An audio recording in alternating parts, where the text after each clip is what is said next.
اعوذ باللہ من الشیطان الرجیم بسم اللہ الرحمن الرحیم وقال الذین اشرکوا لو شاء اللہ ما عبدنا من دونہ من شیء نحن ولا آباؤنا ولا حرمنا من دونہ من شیء كذلك فعل الذین من قبلہم فهل علی الرسل الا البلاغ المبین۔ وقال الذین اشرکوا، اور کہا ان لوگوں نے جنہوں نے شرک کیا، یعنی مشرکوں نے کہا شرک کرنے والوں نے، کہا مشرکوں نے، کہا ان لوگوں نے جنہوں نے شرک کیا، لو شاء اللہ، اگر اللہ چاہتا تو ما عبدنا من دونہ من شیء، تو ہم نہ عبادت کرتے اس کے علاوہ کسی شے کی۔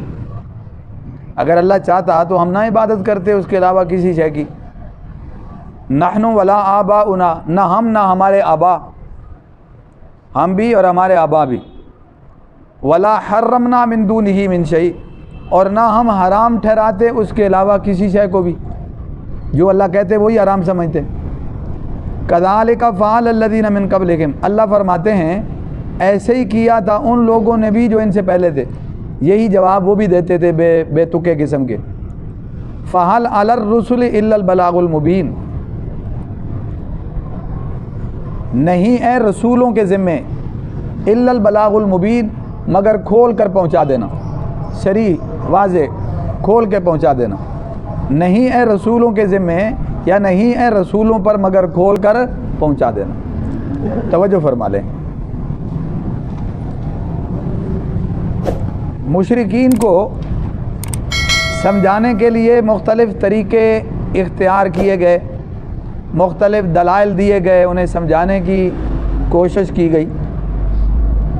اب ایک اور قباحت سامنے لائی جا رہی ہے کہ ان کو حق بات سمجھ بھی نہیں آتی، اور الٹا جو دلیلیں ان کو دی جاتی ہیں ان کو مانتے بھی نہیں، اور پھر اپنے جرم کو تحفظ دینے کے لیے ایک بے تکی اور بے ڈھنگی قسم کی بات کرتے ہیں، یعنی کوئی دلیل کا جواب تو نہیں بن پڑا،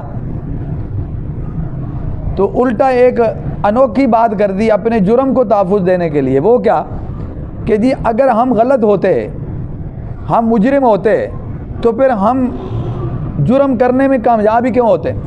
یعنی ہم جو شرک کرتے ہیں اگر یہ غلط ہے، اللہ کے ساتھ اوروں کو شریک کرنا یہ غلط ہے، تو ہم یہ کر ہی نہ سکتے۔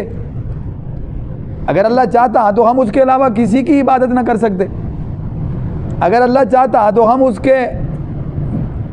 کے بتائے ہوئے حرام کے علاوہ کسی شے کو حرام نہ سمجھتے، یعنی ہم اللہ کی ہی عبادت کرتے اور اللہ کے حرام کو حرام سمجھتے۔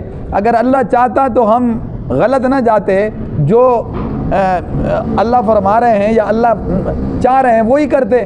تو جو ہم شرک کر رہے ہیں، ہمارا شرک کرنے میں کامیاب ہونا یہ دلیل ہے کہ اللہ راضی ہے، نعوذ باللہ، یہ دلیل ہے کہ اللہ کیا ہے؟ راضی ہے۔ اپنے جرم کو وہ کیا دے رہے ہیں؟ تحفظ دے رہے ہیں کہ اگر اللہ چاہتا تو ہم یہ نہ کر سکتے اگر یہ غلط ہوتا، لیکن ہم پھر بھی شرک کرتے ہیں اور ہمیں اللہ زبردستی روکتے نہیں ہیں، تو اس کا مطلب ہے ہم صحیح ہیں۔ دیکھیں یہاں جو غلط فہمی ہے اس کو سمجھنے کی کوشش کیجیے گا۔ میں نے کئی لوگوں سے بھی یہ باتیں سنی ہیں، یعنی بعض دفعہ یہ ایمان والے لوگوں کے ذہنوں میں بھی یہ وسوسے اور سوالات آتے ہیں۔ اصل ہے ایک ہے اللہ جل جلالہ کی قوت اور طاقت، ایک ہے اللہ کا قانون، اس کا ضابطہ، اس کا طریقہ۔ اللہ کی قوت اور طاقت تجھے ہے کہ واقعتاً اگر وہ چاہتا تو ولو شاء اللہ لہداکم اجمعین، سارے ہدایت والے ہوتے۔ اگر وہ چاہتا تو طاقت سے سب کو کیا کر دیتا؟ ہدایت پہ جمع کر دیتا۔ ولو شاء اللہ ما اشرکوا، وہ چاہتا تو یہ شرک نہ کرتے۔ ولو شاء اللہ ما فعلوا، اگر وہ چاہتا تو یہ ایسا نہ کر سکتے۔ اگر وہ چاہتا، روکنا چاہتا طاقت اور قوت سے، اگر وہ انہیں روکنا چاہتا تو بالکل اللہ ایسا کر سکتا تھا، اس میں کوئی شک نہیں۔ اس کی قوت ہے، اس کی طاقت ہے۔ یہ جو کچھ کر رہے ہیں یہ کوئی اس کی کمزوری کا نتیجہ نہیں ہے، اور نہ ہی اس کی رضامندی کا نتیجہ ہے، یہ اس کا قانون اور ضابطہ ہے۔ وہ یہ ہے کہ لا اکراہ فی الدین، دین کے معاملے میں سختی نہیں ہے، یعنی دین قبول کرانے کے معاملے میں۔ دین قبول کر لو گے پھر عمل کرنے میں تو ضابطے ہیں، پھر سزائیں بھی ہیں، تنبیہ بھی ہے، سمجھ آ رہی بات؟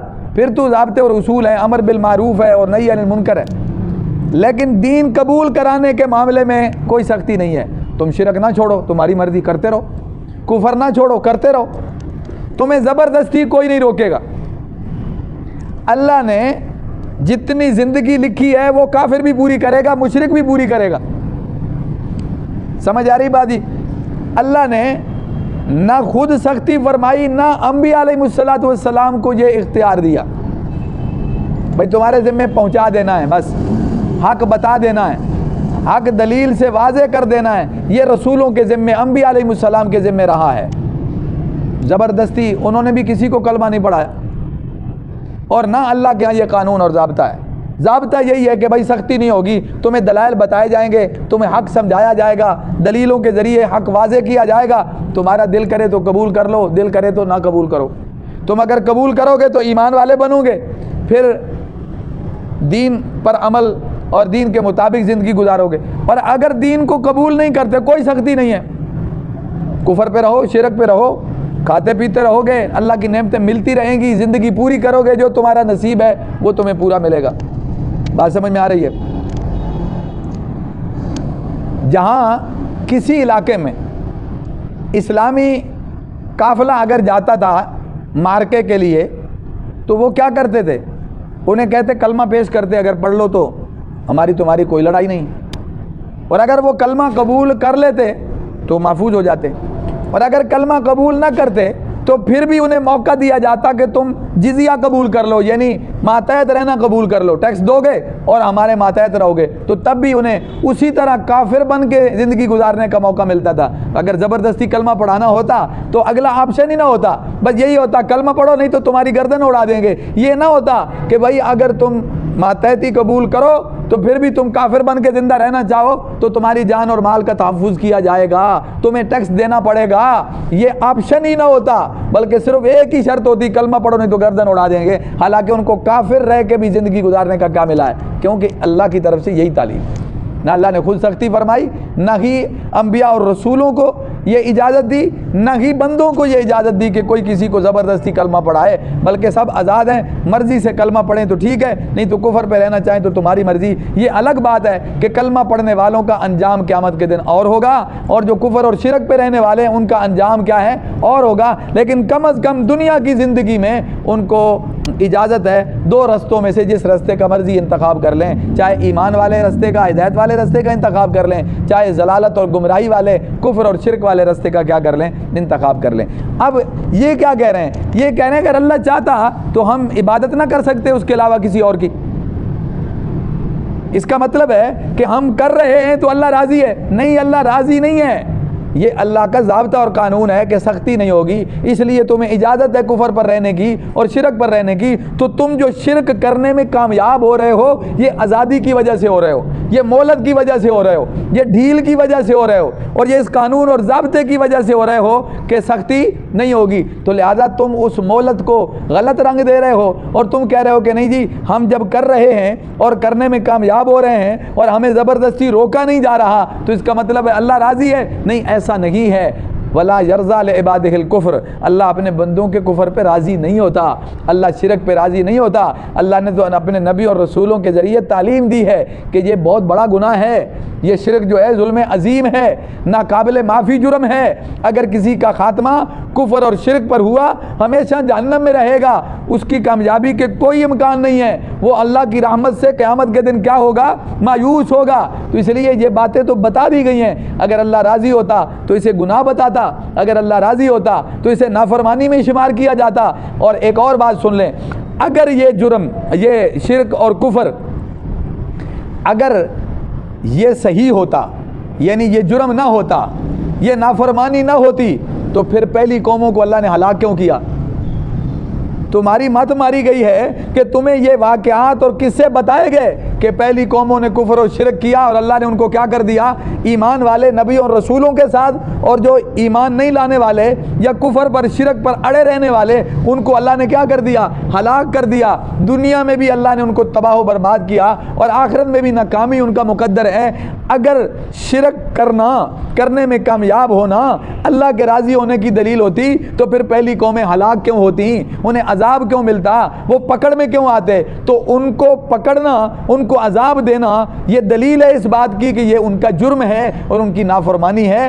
اس لیے تم اس جرم کے کرنے کو یہ دلیل مت بناؤ کہ ہم جب کرنے میں کامیاب ہو جاتے ہیں تو اس کا مطلب ہے اللہ بھی اس پہ کیا ہے؟ راضی ہے۔ اللہ قطعاً راضی نہیں ہے۔ ہاں، اللہ نے تم پہ سختی نہیں کی، اللہ نے طاقت سے تم سے کلمہ نہیں پڑھوایا، طاقت سے تم سے شرک نہیں چھڑوایا، طاقت سے تم سے کفر نہیں چھڑوایا، تو تمہیں اس مولت اور ڈھیل سے غلط فہمی پیدا ہو گئی ہے کہ شاید ہم صحیح کر رہے ہیں۔ سمجھ آ رہی بات جی؟ اس لیے فرمایا کہ جو کہتے ہیں نا کہ اگر اللہ چاہتا تو ہم اس کے علاوہ کسی کی عبادت نہ کر سکتے، نہ ہم نہ ہمارے آبا، اور ہم اس کے علاوہ اور کچھ حرام نہ ٹھہراتے، تو فرمایا یہ اس بات کی دلیل نہیں کہ تم صحیح ہو، بلکہ یہ تو ایک بے تکی قسم کی دلیل ہے۔ کذالک فعل الذین من قبلکم، ایسی باتیں تم سے پہلے لوگوں نے بھی کہی ہیں اور اسی طرح انہوں نے بھی جرم کیا، پھر ان کو بھی کیا ملی ہے؟ سزا ملی ہے۔ تو لہذا اس مہلت سے ناجائز فائدہ نہ اٹھاؤ۔ فَهَلْ عَلَى الرُّسُلِ إِلَّا الْبَلَاغُ الْمُبِينُ، رسولوں کے ذمے پہنچانا ہے، زبردستی کلمہ پڑھانا نہیں ہے،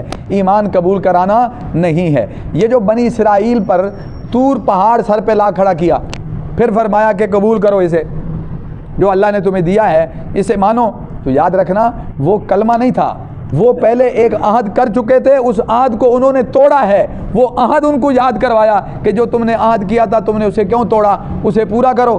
تو یہ نہیں ہے کہ ان کو کلمہ پڑھایا جا رہا ہے، وہ اپنی مرضی سے پہلے تسلیم کر چکے، پھر عہد کر چکے، اس عہد کی خلاف ورزی پر ان کو کیا کی گئی ہے؟ تنبیہ کی گئی ہے۔ اب مجھے بتائیں کہ کلمہ پڑھنے پر کوئی سختی نہیں ہے نا؟